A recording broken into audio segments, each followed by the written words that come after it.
যশোর আছে, রাজশাহী আছে, এমন কোনো ডিস্ট্রিক্টের মাল নাই যে বাকি নেই যে এখানে আসে। মালগুলো আনে ব্যাপারী, কমিশন কাটটা বাকি টাকা পাঠিয়ে দিয়ে দিই। কেজিতে 5 টাকা পড়ে। 50 কিলোমিটার 60 কিলোমিটার যদি ব্যবধান হয় ভাড়াটা এরকমই পড়ে। আমরা মমিনের খরচ দিতে হইবই। আপনার এটা 50 টাকা বেতন দিতে হইব, 20 টাকা বেতলে আমাকে ওই খরচটা দিতে হইব।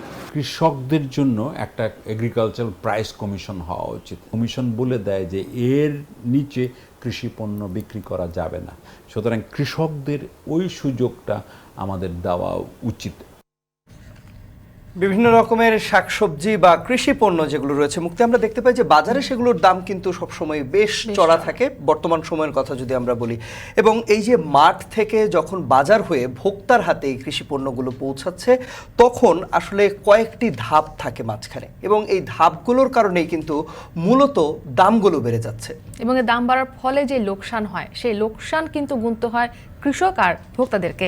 এ নিয়ে এখন দুপুরে রয়েছে বিস্তারিত। আর পুরো আয়োজন আপনাদের সাথে আছি আমি ইসরাত মুক্তি এবং আমি তন্ময় কুমার রায়।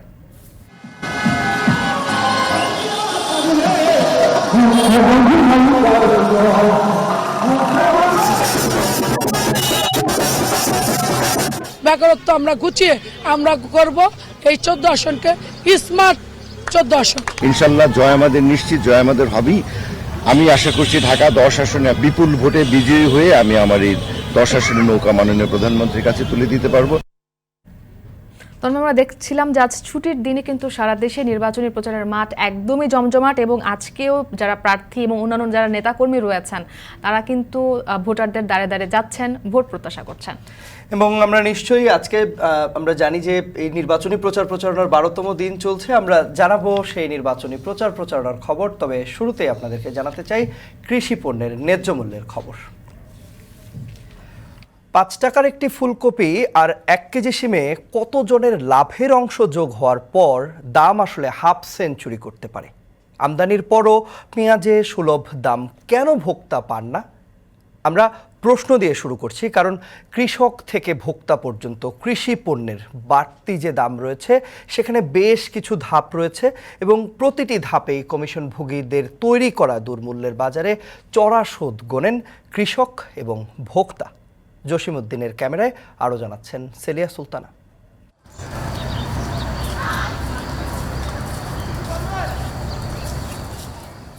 মোহাম্মদ শফিউল্লাহ 1.5 মাস আগে লাল শাক বুনেছিলেন। 1.5 মাস পর এসে 1 লিটার তেলের খরচা কি উঠবে 40-60 শাকে? জানতে চাইলে প্রান্তর জুড়ে বোকা হাসি। কি করে পুঁজিটা আইলে সারে লাভের চিন্তা করে না। এখন ধান হইলে তো গরুর মাংস 1 কেজি কিনে 1 কেজি কিনতে পারি। আমাদের কৃষকরা সরল, তবে গণিতের সরল অঙ্ক তাদের জানা নেই। তারা নিজের ঘামের দাম বা বোনার খরচা যোগফলে বসান না অতি তাপের চাপ অথবা অতিবৃষ্টিতে ধুয়ে যাওয়া ঘাম আর মাটির খরচা। ভাগের শেষে বলা যায় কৃষক পিতার মতো বুক পেতে পিঠ পুড়ে পেট চালান দেশের মানুষের। 30-35 মন আলু লইলে উনকা তো যেই অবস্থায় লাগাই, এটা তো কোনো আশা করা যায় না। এটা আশা করা যায় না, মনে করেন এমন আছে মাইটা টান দিলে লাস্টে শুকাই মরছে করতে পারে, বুঝলেন নি?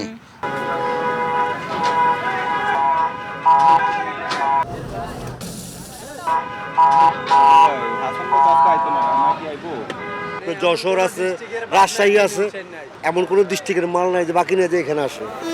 মালগুলো আনে ব্যাপারী, কমিশন কাটটা বাকি টাকা পাঠিয়ে দিয়ে দিই। কুমিল্লার নিমসার বাজারে সারা দেশ থেকে আসে কৃষিপণ্য। মৌসুমের সব দিন সব এলাকায় কৃষিপণ্য সমান হয় না, আর কোন পণ্য হাটে আর পাতে উঠবে তা ঠিক করেন ব্যবসায়ীরা। খরচ মনে করেন আমার 6-7 লাখ টাকা বেশি আর বেশি হয়, আবার প্রতি গাড়িতে। আবার মনে করেন আপনার 3 গাড়িতে মানে প্রায় 15 লাখ টাকা বা 20 লাখ টাকার মধ্যে চলে যায়।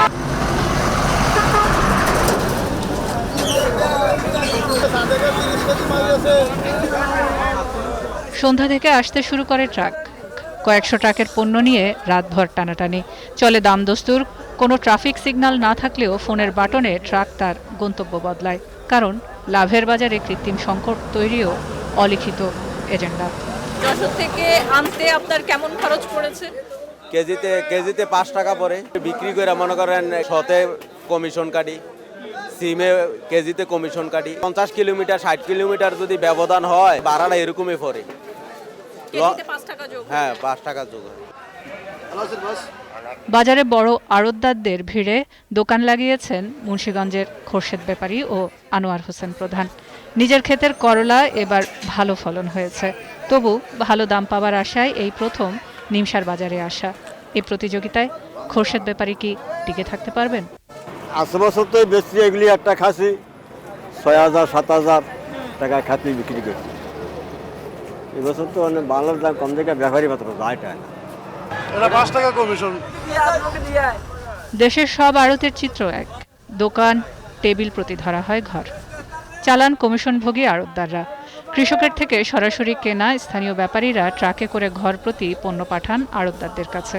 বাজারে যত মাথা, বাঁধাকপির পাতার মতো প্রতি ভাজে ভাজে এখানে লাভের অংশ যোগ হয়ে বাজার হয়ে ওঠে দুর্মূল্যের। এটা ভোক্তার উপর দিয়ে যায়। সরকার যদি এবারে মনে করেন 5 টাকা, জনগণ বাড়ায় 10 টাকা। ওই ধরেন এবার বাজারে ডাক বেশি হয়ে গেছে, তো যারা হচ্ছে ইজারাদার তাদের উপর প্রেশার যতটা না পড়ুক তার থেকে বেশি পড়তেছে কৃষকদের উপর। শীতের বাজারে ফুলকপি যতটা হাসে কৃষকের হাত থেকে ছুটতেই ততটাই ফসকে যায় পাখা মেলে। 5 টাকা কৃষক মূল্য অদৃশ্য যোগে যোগ হয় 17 থেকে 22 টাকা। 5% কমিশনে দাঁড়ায় 28 থেকে 30 টাকা। 30 টাকার জলপাই স্থানীয় পাইকারি বাজারে উঠবে 40 থেকে 50 টাকা। আড়তের 20 টাকার শিম স্থানীয় পাইকারে যাবে 40 টাকায়। 3 থেকে 4 কোটি টাকার ব্যবসা হাত ঘুরতে ঘুরতে আড়তের হিসেবে বাজার মূল্য দাঁড়ায় 7 থেকে 8 কোটি টাকার। দ্রুত পচনশীল কৃষিপণ্য ছাড়াও আমদানি করা পণ্যের হাতও 9টি। দুর্মূল্যের ভাগাভাগির অঙ্কের যোগফলের নাম সিন্ডিকেট। ফলে আমদানি পণ্যের সাথে কৃষকের পণ্যের ভোক্তা মূল্য ফারাক হয় স্বল্প দূরত্বের। এখন রাত প্রায় 3:30 বাজে। নিমসার বাজারে যারা এসেছিলেন দূর দূরান্ত থেকে তারা কিন্তু এই মুহূর্তে গন্তব্যে রওনা দেওয়ার জন্য প্রস্তুতি নিচ্ছেন, কিন্তু মোহাম্মদ খোরশেদের যে নিজের ক্ষেতের থেকে আনা করলা সেটি কিন্তু বিক্রি হয়নি। এখন হয়তো তিনি কিছুটা ক্লান্তও বটে ক্রেতার অপেক্ষায় থেকে। এই জায়গাটিতে একটি প্রশ্ন আসে যে যেই বাজারগুলো আসলে বড় বড় ব্যবসায়ী আড়তদারদের দ্বারা নিয়ন্ত্রিত, সেটি কৃষকের জন্য কতটুকু? খোরশেদ ব্যাপারীর করলার তেতো যেন রাতের সাথে পাল্লা দিয়ে বাড়ে। ভোরে আলো ফোটার বদলে ক্লান্তির ঘুম ঘুম চোখের মতো সরু হয়ে আসে মুখের হাসি। 500 টাকা দরে একজন রাতমজুরের টাকা যেন আরও বেশি হতাশা বাড়ায়। আর হয়তো কখনো আসবেন না খোরশেদ ব্যাপারী, কারণ জুয়ার বাজারে কৃষকের লাভ খুঁজতে নেই। কামলা মমলের খরচা তো দিতে হইবই। আপনার এটা 50 টাকা বেতন দিতে হইব, 20 টাকা বেতলে আমাকে ওই খরচটা দিতে হইব। কৃষকের কাছ থেকে যখন কোনো কৃষিপণ্য ভোক্তা পর্যন্ত পৌঁছায় তখন কতগুলো হাট বদল হয়। আমরা বিভিন্ন আড়তে, যেসব আড়ত থেকে সারা বাংলাদেশে কৃষিপণ্য আনা নেওয়া করা হয়, সেসব আড়তগুলোতে দেখেছি সর্বনিম্ন 5 বার পর্যন্ত এবং সর্বোচ্চ 9 বার পর্যন্ত কৃষিপণ্য হাত বদল হয়। এবং এই হাত বদলে প্রতিবারই 5% হারে কমিশন যুক্ত হয়। তার সাথে যুক্ত হয় পরিবহন খরচ, শ্রমিকের মজুরি এবং যে আড়তগুলো রয়েছে সেগুলোর খাজনা, বিশেষ করে ট্রাক লোড এবং আনলোডের ক্ষেত্রে। তার সাথে রয়েছে অপ্রত্যাশিত আরও কিছু খরচ। এই সব খরচগুলো চেপে বসে ভোক্তার ঘাড়ে।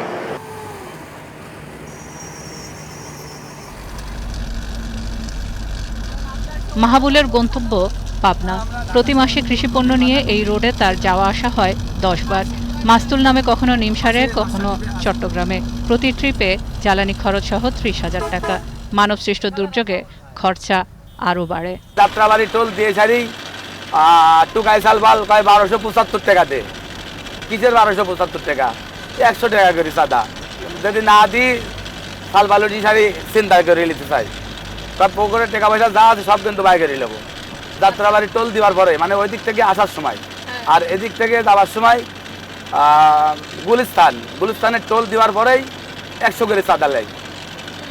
অনেকবার 999-এ ফোন দিছি, কিন্তু কেউ শোনে না।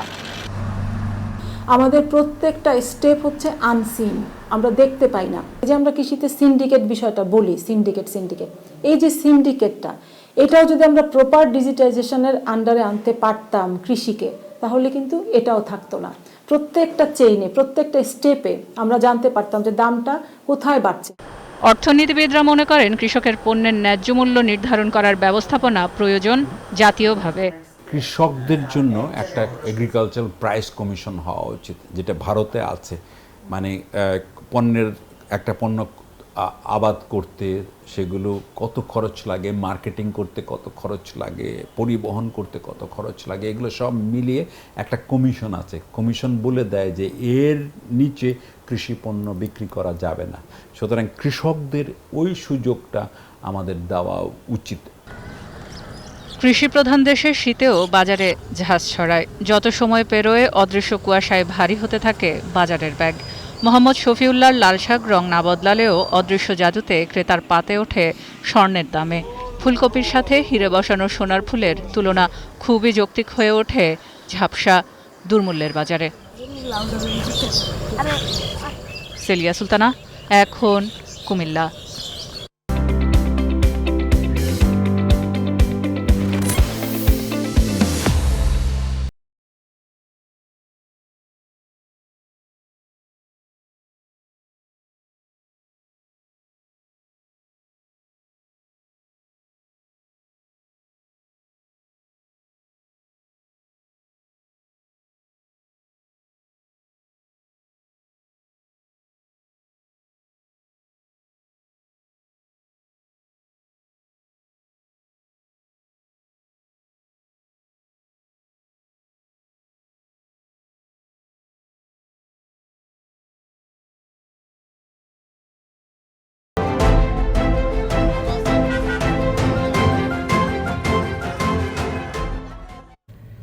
আসন্ন দ্বাদশ জাতীয় সংসদ নির্বাচনের বাকি আর মাত্র ৮ দিন। সারা দেশের মতো ঢাকার বিভিন্ন আসনেও চলছে জোর প্রচারণা। সে খবর জানাতে ঢাকা ৩ আসন কেরানীগঞ্জ থেকে দেবরাজ দেব, ঢাকার মিরপুর থেকে আরিফ হোসেন এবং নারায়ণগঞ্জ থেকে যুক্ত হচ্ছে নাজমুস সাক। এত শুরুতেই দেবরাজ, আপনার কাছে জানতে চাই, আগের সংবাদেও যুক্ত ছিলেন, জানাচ্ছিলেন সেখানকার খবর। জানাবেন যে এখন জুমার নামাজের পর নির্বাচনী প্রচারণা শুরু হয়েছে কিনা, কি দেখছেন সেখানে? না, ধন্যবাদ মুক্তি। আসলে জুমার নামাজের পরে আমরা বলছিলাম যে পূর্বের লাইভে যে প্রার্থীরা যারা রয়েছেন তারা কিন্তু মসজিদে আসলে যে আজকে শুক্রবার সাপ্তাহিক ছুটির দিন জুমাবার, সেখানে কিন্তু তারা মুসল্লিদের সাথে অর্থাৎ ভোটারদের সাথে সাক্ষাৎ করবেন এমনটাই কিন্তু ধারণা করা হচ্ছিল এবং সেটি কিন্তু হয়েছে। আসলে আমরা এই মুহূর্তে আছি ঢাকা ৩ আসনের দোলেশ্বর গ্রামে, যেটি কেরানীগঞ্জের একটি গ্রাম, সেখানে আছি। সেখানে কিন্তু আমরা দেখেছি যে নৌকা সমর্থিত প্রার্থী এবং এছাড়া যা আরও 5টি আপনার যে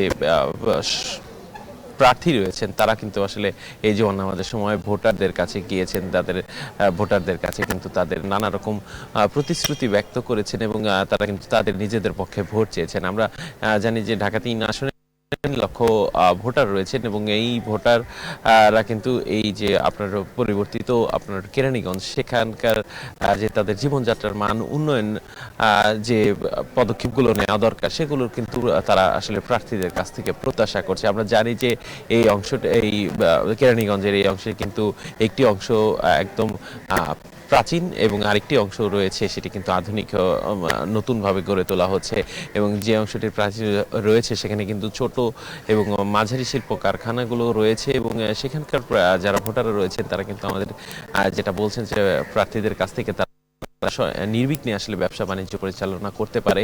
এছাড়া তাদের যে জীবনযাত্রার এবং আবাসনের যে সমস্যা এবং রাস্তাঘাটের সমস্যা সেগুলো যেন ঠিকঠাক। এছাড়া যে আপনার পোস্তগোলার ব্রিজের করছে যে কেরানীগঞ্জের যে অংশটি, এটি কিন্তু একদমই ঢাকা মাওয়া যে এক্সপ্রেসওয়ে এটির পাশেই এবং এটিকে বলা যায় এটা কিন্তু আপনার প্রবেশ মুখ। তো একদম নবনির্মিত ভাবে হচ্ছে এবং পরিকল্পিত ভাবে হচ্ছে এবং ভোটাররা কিন্তু নির্বাচনে যারা নির্বাচিত হয়ে আসবেন তার কাছ থেকেও কিন্তু এই পরিকল্পনার সঠিক বাস্তবায়ন প্রত্যাশা করছে। তো এখন নামাজের পরবর্তী সময়ে একটু আসলে ঢিলে ঢালা চলছে প্রার্থীদের প্রচারণায়। তো মনে হচ্ছে যে বিকেলের সাথে সাথে প্রচারণা আরো জমে উঠবে। তো মিরপুরে রয়েছে আমাদের আরেক সহকর্মী আরিফের কাছে জানতে চাইবো সেখানে আসলে জুম্মা পরবর্তী আসলে প্রচারণা কেমন যাচ্ছে। আরিফ, যদি জানান আমাদের। দেবরাজ, মূলত কর্মমুখর ঢাকায় যেটি ছুটির দিন শুক্রবার, সেটি কিন্তু প্রচারণা চালানোর একটি অন্যতম হাতিয়ার অথবা মাধ্যম হিসেবে নিয়েছেন এখানকার প্রার্থীরা। এখানে 10 জন প্রার্থী রয়েছেন। আমরা দেখেছি জুমার নামাজের পরই, এছাড়া জুমার নামাজের কিছুক্ষণ আগেও লিফলেট বিতরণ করতে বিভিন্ন মসজিদে, ঢাকার 14 আসনের আমরা বেশ কয়েকটি মসজিদ ঘুরে দেখেছি।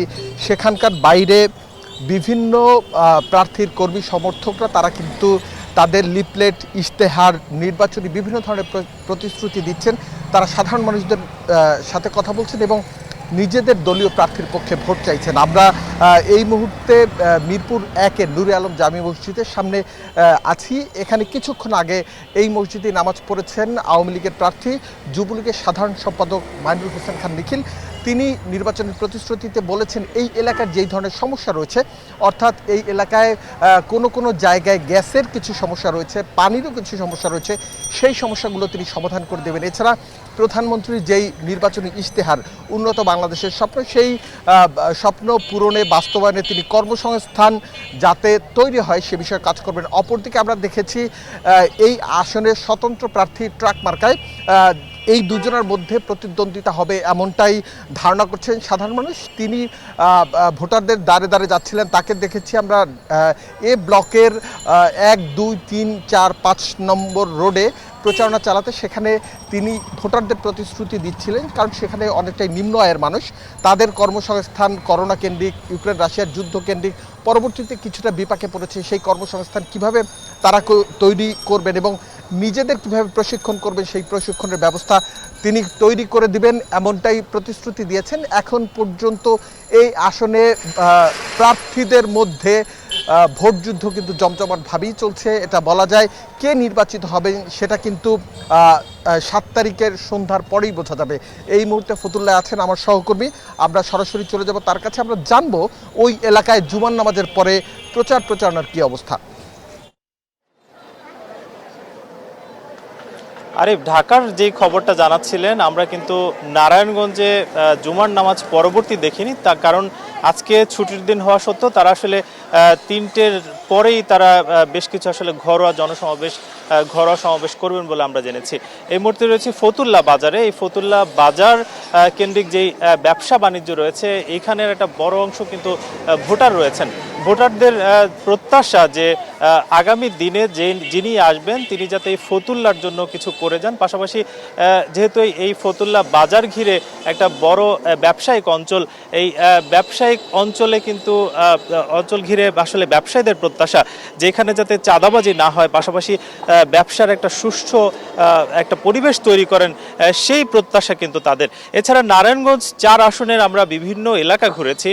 সেই এলাকার মানুষের দাবি যে আগামী দিনে যিনি সংসদ সদস্য হয়ে আসবেন তিনি যাতে এলাকার যানজট নিরসন কিংবা ধুলায় দূষণ সহ যে সকল সমস্যা রয়েছে সকল সমস্যা তিনি যাতে অতি দ্রুত সমাধান করে দেন। এর বাইরে এই এলাকার যদি একটু তথ্য জানাতে চাই যে নারায়ণগঞ্জ 4 আসনে 6 লাখের অধিক কিন্তু ভোটার রয়েছে, তার মধ্যে 3.5 লাখ পুরুষ ভোটার এবং নারী ভোটার রয়েছে 3 লাখের অধিক। সব মিলিয়ে এই ভোটারদের প্রত্যাশা যে আগামী দিনে যিনি প্রার্থী হয়ে আসবেন তিনি যেন জনমানুষের জন্য কাজ করেন। পাশাপাশি আওয়ামী লীগ সরকার যে ইশতেহার দিয়েছেন সেই ইশতেহারের জন্য যিনি আওয়ামী লীগের প্রার্থী রয়েছেন তিনি আসলে যাতে কাজ করেন, পাশাপাশি অন্য কোনো প্রার্থী আসলে তাদের যে ইশতেহার সেই ইশতেহার অনুযায়ী যাতে মানুষের কল্যাণে এবং নারায়ণগঞ্জ 4 আসনের মানুষের কল্যাণে তিনি যাতে কাজ করেন সেই প্রত্যাশা কিন্তু এই এলাকার ভোটারদের। যদি জানাতে চাই যে এই আসনে মোট 8 জন প্রার্থী কিন্তু রয়েছেন। সেই 8 জন প্রার্থী কিন্তু নানা সময় আসলে প্রচারণা চালাচ্ছেন। যেহেতু 7ই জানুয়ারি ভোট অনুষ্ঠিত হবে, অর্থাৎ 5 জানুয়ারি পর্যন্ত প্রচারণা চালানো যাবে, অর্থাৎ 6 থেকে 7 দিন মাত্র প্রচারণার সময় রয়েছে। ফলে বলাই যায় যে বিভিন্ন এলাকায় কিন্তু তারা প্রচারণা চালাচ্ছেন এবং আজকে বিকেল থেকে সন্ধ্যা নাগাদ কিন্তু বেশ কয়েকজন প্রার্থী প্রচারণা চালাবেন বলেই জেনেছি। তো নারায়ণগঞ্জ থেকে এই ছিল সবশেষ, আমরা চলে যাচ্ছি স্টুডিওতে। নারায়ণগঞ্জ থেকে যুক্ত ছিলেন সহকর্মী নাজমুস সাকিব এবং এর আগে ঢাকার মিরপুর থেকে আরিফ হোসেন এবং এর আগে যুক্ত ছিলেন সহকর্মী কেরানীগঞ্জ থেকে যুক্ত ছিলেন দেবরাজ দেব। আমরা রাজধানী ঢাকার খবর জানছিলাম, এবার একটু রাজধানী ঢাকার বাইরে যেতে চাই। জানাবো ভোটের শহর রাজশাহীর খবর। রাজশাহীতে শহরের চেয়ে গ্রামীণ জনপদের আসনগুলোতে বেশি জমেছে ভোটের প্রচারণা। ছুটির দিনের সুবিধা নিয়ে মসজিদ, বাজার সহ বিভিন্ন বিনোদন কেন্দ্রগুলোতে চলছে জনসংযোগ। পুঠিয়া দুর্গাপুর আসন থেকে বিষয়ে আরো বিস্তারিত জানাতে যুক্ত হচ্ছেন সহকর্মী রাকিবুল হাসান। চলে যাচ্ছি তার কাছে। রাকিব, জানাবেন যে আসনের প্রচারণা কতটুকু জমে উঠল? আমরা বলছিলাম যে নিশ্চয়ই জমে উঠবে প্রচারণা, এবং ভোটারদের যে চাওয়া এবং প্রার্থীদের যে প্রতিশ্রুতি, সেখানে আসলে কোন কোন বিষয়গুলো গুরুত্ব পাচ্ছে? তন্ময়, আসলে রাজশাহীতে যে 6টি সংসদীয় আসন রয়েছে তার মধ্যে প্রত্যেকটি জায়গায় যেমন প্রচারণা আমরা লক্ষ্য করছিলাম, সেক্ষেত্রে শহর অঞ্চল বা গঞ্জের যে সমস্ত প্রচারণাগুলো, তার থেকে আমরা গ্রামীণ জনপদের যে সাধারণ মানুষ, তাদের মধ্যে অনেক বেশি উৎসাহ উদ্দীপনা দেখছি এই নির্বাচন নিয়ে। এবং এখানে যে প্রার্থীরা রয়েছেন, স্বতন্ত্র প্রার্থী বা দলীয় মনোনীত প্রার্থী, তাদের মধ্যে কিন্তু একটা উৎসাহ উদ্দীপনা কাজ করছে। এবং আমরা দেখছি যে আজকে যেহেতু ছুটির দিনের যে নির্বাচনী যে প্রচারণা, সেখানে মসজিদে নামাজ আদায় করেছেন। এরপরে যারা মুসল্লি আছেন বিভিন্ন গ্রামে গঞ্জে, তারা কিন্তু সেখানে কুশলাদি বিনিময় করছেন। এবং আমরা যেটি লক্ষ্য করছি, প্রত্যেকের কাছে আসলে জানছেন, তারা ছুটে যাচ্ছেন প্রান্তিক মানুষদের কাছে, বিশেষ করে যারা পথচারী বা এখানে দোকানদাররা রয়েছেন তাদের কাছে যাচ্ছেন। এবং তারা আগামী যে 7 তারিখের যে নির্বাচন, সেই 7 তারিখের নির্বাচনে তাদের পক্ষে আসলে ভোটারদেরকে টানার চেষ্টা করে যাচ্ছেন। এবং এই ক্ষেত্রে আমরা যেটি লক্ষ্য করছি, যারা সাধারণ মানুষ আছেন বা সাধারণ ভোটার আছে তন্ময়, তারা যে এই বিষয়টিকে সবচেয়ে বেশি গুরুত্ব দিচ্ছে। রাজশাহী এই যে পুঠিয়া এবং দুর্গাপুর যে আসনটি রয়েছে 5 আসনে, এখানে আপনি জানেন যে এখানকার উৎপাদিত পান বিশ্ববাজার পর্যন্ত পৌঁছায় এবং এখানে অনেক বেশি কিন্তু মাছের যে ঘের সেগুলো রয়েছে। সুতরাং এই ক্ষেত্রে কৃষিভিত্তিক যে সমস্ত উন্নয়ন কর্মকাণ্ডগুলো, বিশেষ করে এখানে সড়কগুলো প্রশস্ত করা, এখানে বাজার হাটগুলো যে শেডগুলো রয়েছে সেগুলো আরও বেশি উন্নত করা এবং নির্দিষ্টভাবে হাটের জায়গা নির্ধারণ করা, সেই বিষয়গুলোকে এখানকার ব্যবসায়ী, কৃষক এবং সাধারণ যে ভোটাররা আছে তারা কিন্তু অনেক বেশি গুরুত্ব দিয়েছে।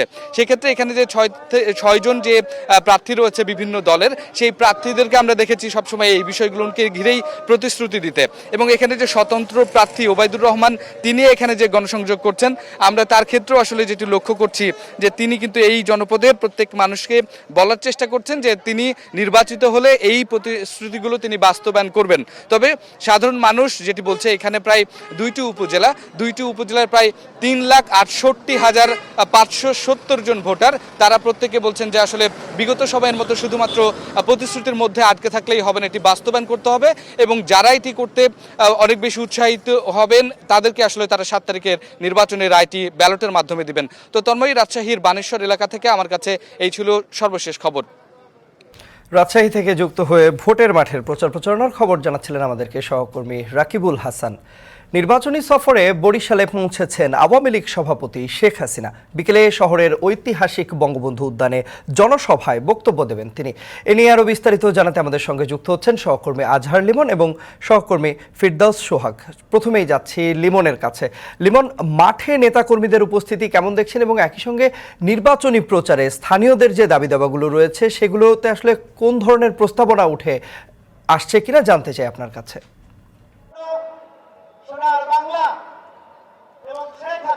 তন্ময়, মাঠ কিন্তু এখন কানায় কানায় পূর্ণ বলতে পারি। এই আনসার ভিডিপির যে কার্যালয় কিংবা জেলা স্কুল সংলগ্ন যে বঙ্গবন্ধু উদ্যান, এই বিশাল এই ময়দানের আমরা দেখতে পাচ্ছি যে এক প্রান্ত থেকে আরেক প্রান্ত, এর মধ্যে কিন্তু আওয়ামী লীগের বিভিন্ন আসনের, বিভিন্ন জেলার, বিভিন্ন ইউনিটের এবং এর সহযোগী সংগঠনের নেতাকর্মীদের ভিড়ে কিন্তু এটি কানায় কানায় পূর্ণ হয়ে গেছে।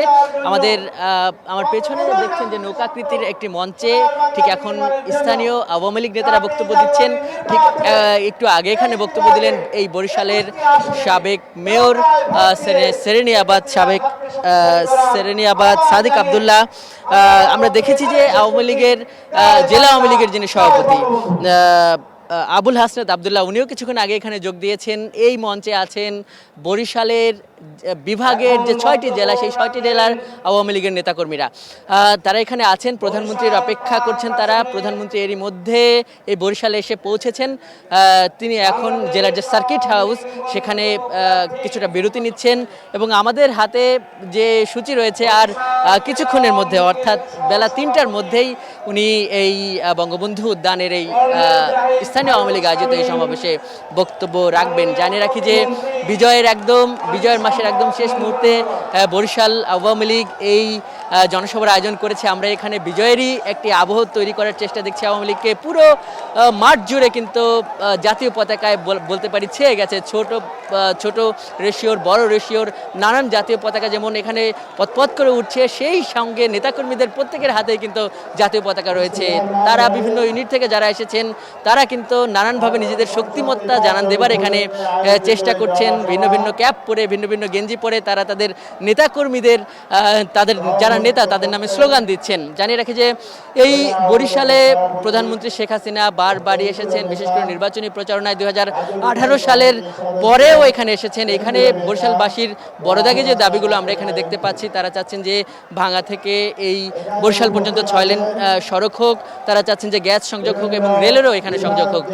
এই জনসভার বাইরেও একটা ব্যাপক ভিড় দেখা যাচ্ছে, যারা আগত মানুষ এখানে আছেন লঞ্চে করে বিভিন্নভাবে আসছেন। আমরা একটু ফেরদাউস সোহাগের কাছে যেতে চাই। ফেরদাউস সোহাগ, আপনি এখন কোন পয়েন্টে আছেন এবং কেমন দেখছেন মানুষেরা কিভাবে এই জনসভায় যোগ দিচ্ছেন? লিবন, আপনাকে ধন্যবাদ। কানায় কানায় পরিপূর্ণ হয়ে গেছে বরিশালের বঙ্গবন্ধু উদ্যান, যেমনটি আপনি বলছিলেন। আসলে এই বঙ্গবন্ধু উদ্যানে তো কানায় কানায় পরিপূর্ণ, আর আমি রয়েছি বরিশালের নদীবন্দরে, এখানেও কানায় কানায় পরিপূর্ণ। এত মানুষ কোথায় যাবে? আসলে আমি একটা পরিসংখ্যান দিই, তাহলে বোঝা যাবে। বরিশালের এই বঙ্গবন্ধু উদ্যান প্রায় 10 একর জমির উপর অবস্থিত, এবং এই বঙ্গবন্ধু উদ্যানের 550 মিটার হচ্ছে ফুট হচ্ছে এটা দৈর্ঘ্যে, এবং 450 মিটার হচ্ছে এটা প্রস্থে। তার মানে এখানে যে বঙ্গবন্ধু উদ্যানে যে কানায় কানায় পরিপূর্ণ, এই মুহূর্তে বরিশালে আমি হিসাব করে বলতে পারি প্রায় 25,000 লোক আছে বরিশালের এই নদীবন্দরে। যেমন এই মুহূর্তে বরিশাল নদীবন্দরে 6টি লঞ্চ রয়েছে, প্রত্যেকটি লঞ্চে যদি 3 বা 4 হাজার করে লোক থাকে, তো সেই হিসাবে 24 থেকে 25,000 লোক এখনও বরিশাল নদীবন্দরে অবস্থান করছে। এরাও কিন্তু সেখানে যোগ দেবে।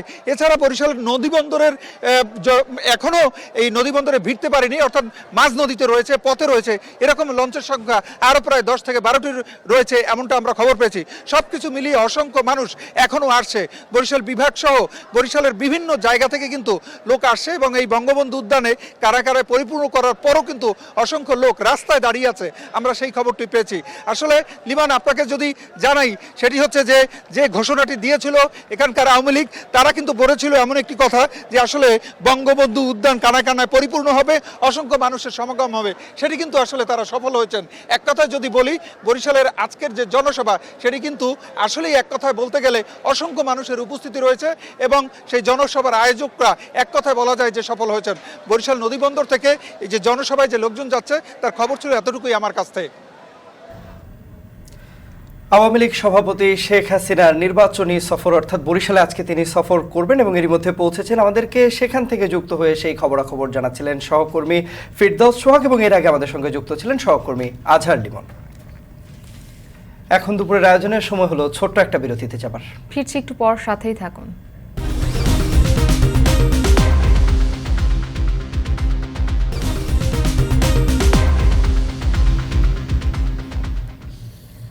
ফিরে এলাম বিরতির পর। দেখছেন এখন দুপুর। দেশের সর্ববৃহৎ জয়পুরহাট চিনিকলে আখ মারাই মৌসুমের উদ্বোধন হচ্ছে আজ। চিনিকলটির 61তম মারাই মৌসুম। এটি আরও জানাতে সরাসরি যোগ দিচ্ছেন সহকর্মী মাজিদুর রহমান। মাজিদ, এবারের লক্ষ্যমাত্রা কত এবং এই মৌসুমটি কতদিন চলবে? হ্যাঁ, মুক্তি বলে রাখি, জয়পুরহাট চিনিকল দেশের সর্ববৃহৎ একটি চিনিকল, যেটি প্রত্যেক দিন প্রায় 2000 মেট্রিক টন আখ মাড়াই করার সক্ষমতা রয়েছে, এবং উত্তর অঞ্চলের মধ্যে এইটি সবচেয়ে একটি ভারী শিল্প কলকারখানা। এইটি কিন্তু গত এবছর প্রায় 35,000 মেট্রিক টন আখ মাড়াই করে 2170 মেট্রিক টন চিনি উৎপাদনের লক্ষ্যমাত্রা নির্ধারণ করেছে এই চিনিকলটি। আর গত বছর এখানে 23,196 টন আখ মাড়াই করে প্রায় 12,000 মেট্রিক টন 1200 মেট্রিক টন চিনি উৎপাদন করেছিল। আর গত বছর যে চিনিকলটি এটা ছিল 19 দিন চলেছিল, আর এইবারে লক্ষ্যমাত্রা নির্ধারণ করা হয়েছে যে এখানে 28 দিন চলবে।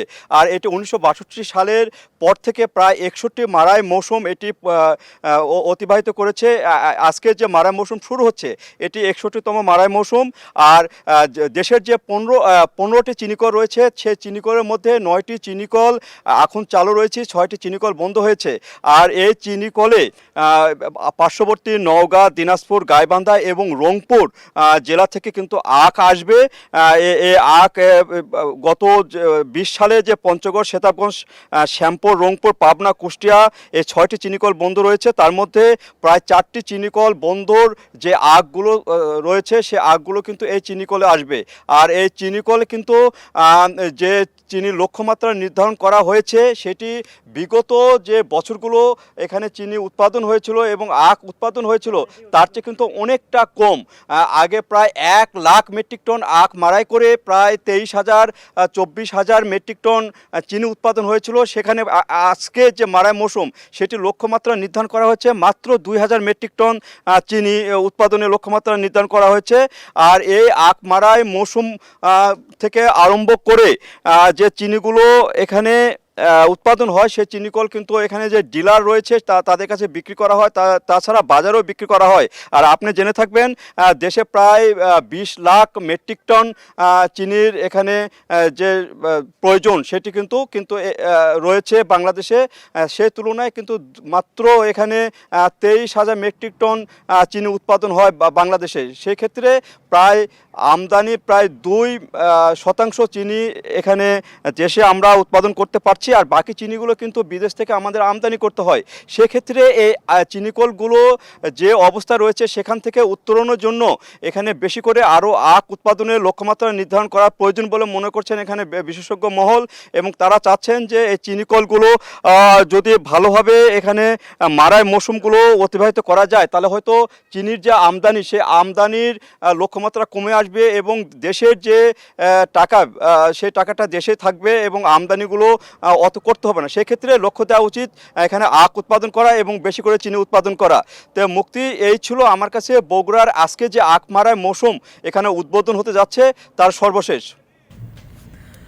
বগুড়া থেকে যুক্ত ছিলেন সহকর্মী মাজিদুর রহমান। এখন দুপুরে নিচ্ছে আরো একটি বিরতি, ফিরবো একটু পর, সঙ্গেই থাকুন।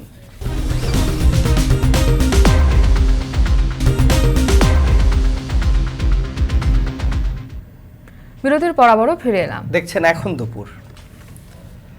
1,500 কিডনি প্রতিস্থাপনের মাইল ফলক স্পর্শ করে নিজের রেকর্ড নিজেই ভাঙলেন স্বাধীনতা পদকপ্রাপ্ত চিকিৎসক অধ্যাপক কামরুল ইসলাম। 1 যুগ ধরে 2 লাখের আশেপাশেই ছিল তার প্রতিষ্ঠিত সিকেডি অ্যান্ড ইউরোলজি হাসপাতালের কিডনি প্রতিস্থাপন ব্যয়।